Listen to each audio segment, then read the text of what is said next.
अकोला जिले में पत्रकारों पर हमले की घटनाएं दिन ब दिन बढ़ती जा रही है। ऐसे ही एक घटना 10 अगस्त को मुर्तिजापुर स्टेट हाईवे पर कुरनखेड़ टोल नाका पर हुई थी। कुछ टोल कर्मचारियों ने एक पत्रकार पर हमला किया और उसे घायल कर दिया।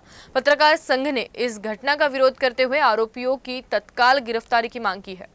अकोला के वरिष्ठ पत्रकार शंकर रामराव जोगी अपने निजी काम से मुर्तिजापुर से अकोला आ रहे थे, तभी कुरानखेड़ टोल बूथ पर काम करने वाले कर्मचारियों ने उनकी गाड़ी रोकी और उन्हें टोल बूथ के बारे में बताया।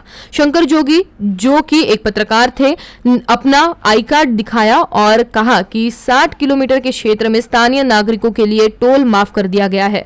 इसके बाद टोल नाके के कर्मचारियों ने शंकर जोगी से विवाद किया और लोहे की रॉड से पिटाई कर दी।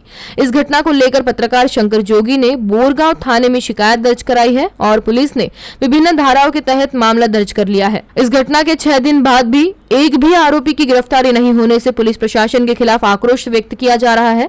इस दौरान चेतावनी दी गई है कि पत्रकार सुरक्षा कानून के तहत शंकर जोगी पर हमला करने वाले आरोपियों को पुलिस तत्काल गिरफ्तार करे, अन्यथा पत्रकार संघ के माध्यम से उग्र आंदोलन किया जाएगा।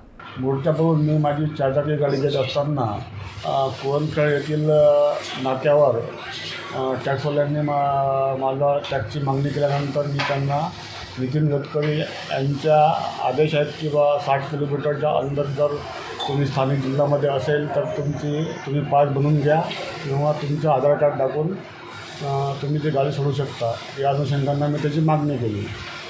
तर त्यावेळी तेथील कर्मचाऱ्यांनी यापूर्वी तुम्ही सोशल मीडियावर आमच्या बातम्या व्हायरल केल्या व यापूर्वी तुम्ही सोशल मीडियावर आणि तुमच्या याच्यामध्ये केल्यामुळे आम्ही तुम्हाला माफ करू शकत नाही, तुम्हाला बापाचा नाका नाही अशी म्हणून माझ्यासोबत हुज्जत घातली व मी स्वतः व्हिडिओ बघत असताना त्यांनी मला मारहाण केली। सुरुवातीला त्यांनी हाताभुक्क्याने मारहाण केली।